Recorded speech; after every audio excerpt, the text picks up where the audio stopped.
OK。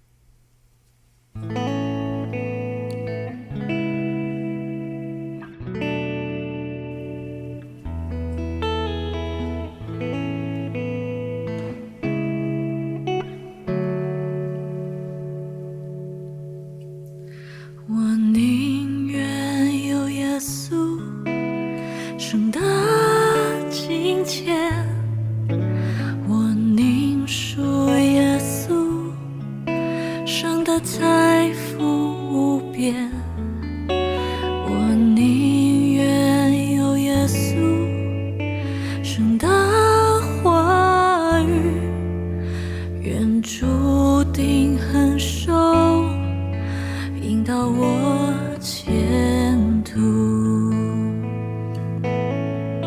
胜过做君王，随统治万方，却仍受罪恶捆绑。我宁愿有耶稣生的世界，荣华富贵声望。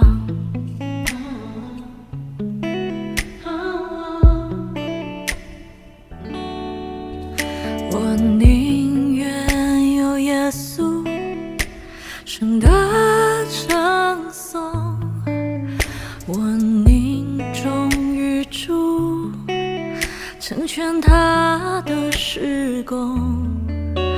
我宁愿有耶稣生的名声，愿享主生命，永志丹忠诚。各位兄弟姐妹，大家平安。今天是114年11月23号，我们一起来圣经共读以斯拉记7章1到10节。首先我先来读1到5节。好些年后，亚达薛西做波斯皇帝的时候，以斯拉从巴比伦回来，他的祖先可追溯到大祭司亚伦。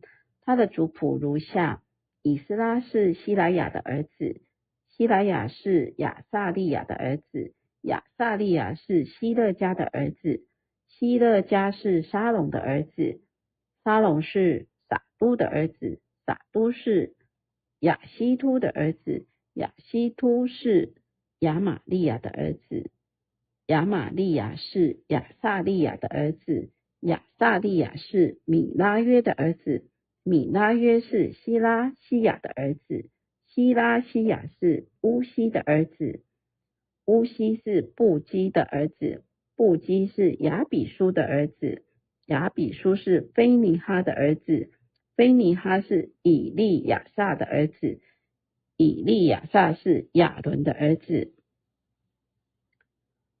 从这边1到5节看来，以斯拉他是属于属灵传承很清楚，也就是他出生在祭司的家族，是亚伦大祭司的后代，从家族到信仰都有稳定的属灵根基。信仰的传承以家庭属灵影响是非常重要的，虽然不是每个人都来自属灵家庭，但我们可以选择成为下一代的属灵传承的人。我们一起再来看第6节。以斯拉是一个饱学之士，精通上主以色列上帝颁给摩西的法律，因为上主以色列的上帝赐福给以斯拉，以斯拉要求皇帝的每一件事，皇帝都准他。从第六节可以看出，以斯拉对神的话语是极有热心的，而且他是精通耶和华的律法，通达摩西律法书的一个文士，他熟悉律法，会解释律法，能教导律法，而且也能正确的应用。他应用圣经不只是要读，而且要深入的去研究，而且要明白与消化。在服事中，我们不仅是要靠热心，更是要靠对真理的扎根。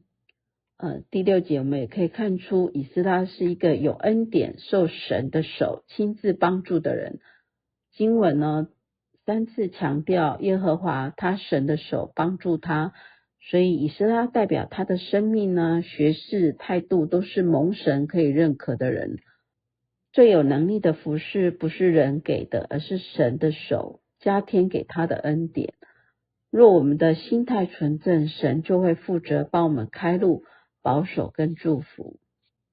第6节也可以看出以斯拉是一个忠心顺服、领受王的授权。亚达谢西王愿意给以斯拉一切所求的，表示以斯拉是一个有好名声、忠心可靠、有影响力，他在外邦的君王面前也是被尊重的。真实的属灵影响力在生活中被看见，敬畏神的人让外人看见他的好品格。我们一起再来读第7节到第9节。亚达谢西在位的第7年，以斯拉跟一群以色列人从巴比伦动身回耶路撒冷。这群人包括祭司、利未人、圣殿歌手、圣殿守卫和工人。他们离开巴比伦是正月初1，由于得到上帝的帮助，他们在5月初1就到达耶路撒冷。从7到9节我们可以很清楚的看到以斯拉的使命感跟他的负担。以斯拉他奔波长途，从巴比伦到耶路撒冷，总共有1600公里，他只为了要恢复神的百姓与神话语的地位。因为我们都可以把服事当成使命，走远路也不会疲乏。再来看第10节，以斯拉的生命是很明确的，以神的话为他人生的核心。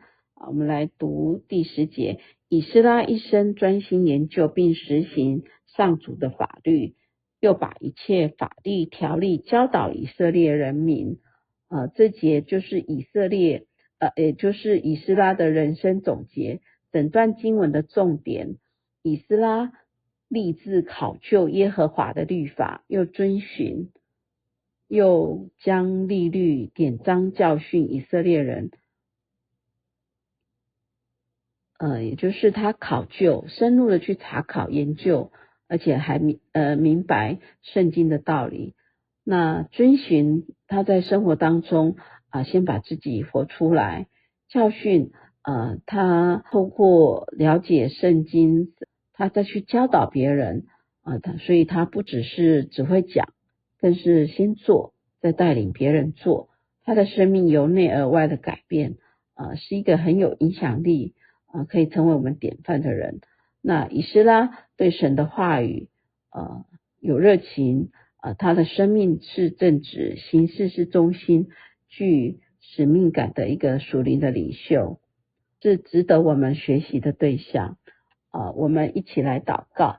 亲爱的天父，感谢你赐下以斯拉的榜样，求你帮助我们像他一样定义寻求你的话，不只是明白，更愿意遵行，愿我们的生命成为见证，让人看见你的恩手与真理的力量。奉主耶稣的名祷告，阿们。生苦做君王，随同至万方，却仍受罪恶捆绑。我宁愿有耶稣生的世界，荣华富贵声望。I'd rather have Jesus than anything else in this world, yeah. 远处比百合花更加美艳，远比蜂蜂蜜更加可口甘甜。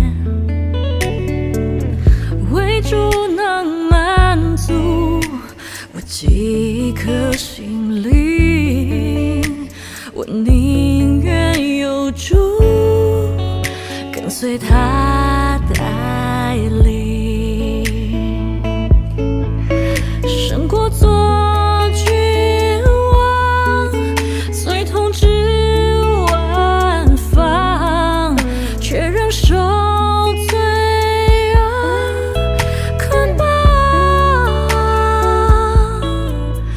我宁愿有耶稣，胜得世界荣华富贵声望。